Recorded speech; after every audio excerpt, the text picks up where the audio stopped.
मीरपुर नाम के शहर में तेजस अपनी पत्नी नीरू के साथ रहता था। पति पत्नी दोनों ही नौकरी करते थे। एक दिन तेजस गांव अपनी माँ के पास फोन करता है।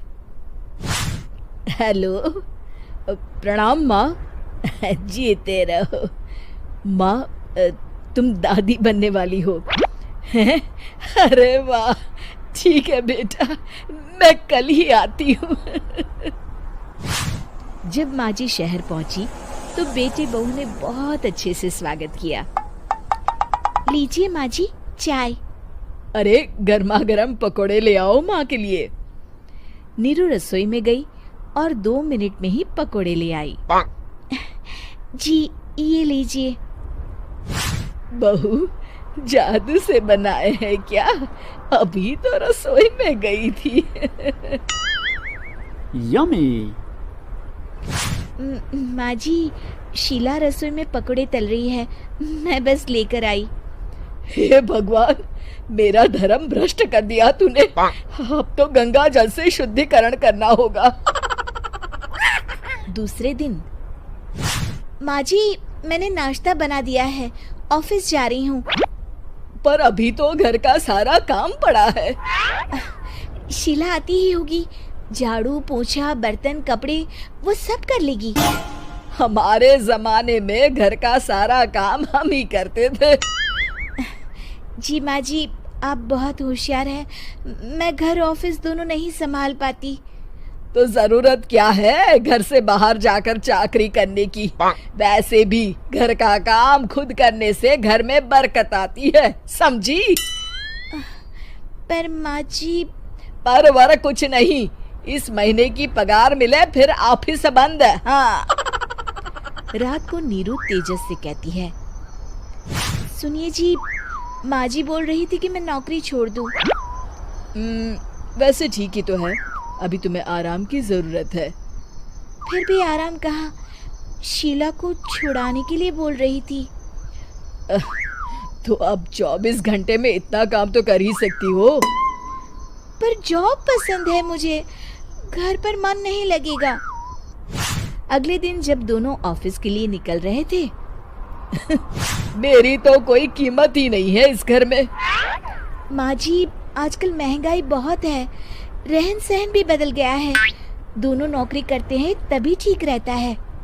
अच्छा, तू कहना क्या चाहती है? मेरा बेटा तुझे बिठा के खिला नहीं सकता? तू ही इस घर का खर्च चला रही है, हैं? नहीं माँ जी, मेरा वो मतलब नहीं था। मतलब खूब समझती हूँ, ये बाल धूप में सफेद नहीं किए मैंने। हाँ। अब तो ये रोज का काम हो गया था। तेजस भी रोज की झिकझिक से परेशान हो गया था। एक दिन उसने कहा, नीरू, वैसे भी तुम्हें मैटरनिटी लीव मिलने वाली है, तो अभी से ही छुट्टी ले लो। पर क्या, मेरी सैलरी अच्छी खासी है। आखिर नीरू ने रिजाइन कर दिया।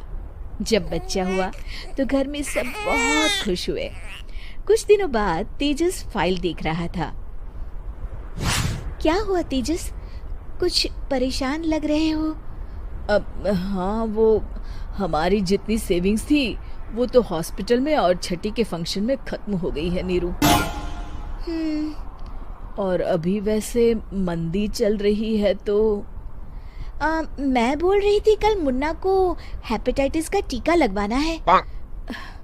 नीरू, क्या पोस्टपोन नहीं कर सकते? नहीं जी, बिल्कुल नहीं। अब तेजस को समझ में आ रहा था कि उससे गलती हुई है। पैसों की कमी का असर घर के माहौल पर भी पड़ रहा था। अगले दिन, बेटा मेरा चश्मा और ये दवाइयाँ ले आना, पर्चा देते हुए माँ जी ने कहा। जी। तेजस, मुन्ना के लिए दूध का डिब्बा और डायपर भी ले आना, और ये किराने के सामान की लिस्ट है, इसे भी लाना है। तेजस गुस्से में लिस्ट मरोड़कर फेंकता है और चिल्लाता है, पैसे क्या पेड़ पर उगते हैं? ये ले आना, वो ले आना। अरे पर ये जरूरत का सामान ही है। वो गुस्से में बिना कुछ कहे ऑफिस चला गया। अरे लंच तो ले जाइए। नीरू दौड़कर डिब्बा पकड़ाती है एक दिन खाना खाने के बाद, नीरू, अब तो मुन्ना कुछ बड़ा हो गया, तो अब तुम वापस ज्वाइन कर लो ना जॉब। पर इस रिसेशन में जॉब मिलना बहुत मुश्किल है। ट्राई तो करो। फिर मुन्ना? माँ जी है ना, और एक फुल टाइम मेड भी लगा लेंगे। पर माँ जी, उन्हें तो पसंद नहीं। तभी माँ जी वहाँ आ जाती है और प्यार से नीरू के सर पर हाथ फेरते हुए बोलती है, अब मेरी समझ में आ गया बहू, पहले के और अब के समय में अंतर है। तुम काम शुरू करो, मुन्ना की जिम्मेदारी मेरी। मेरी प्यारी माँ जी। ये कहकर नीरू उनके गले लग गई।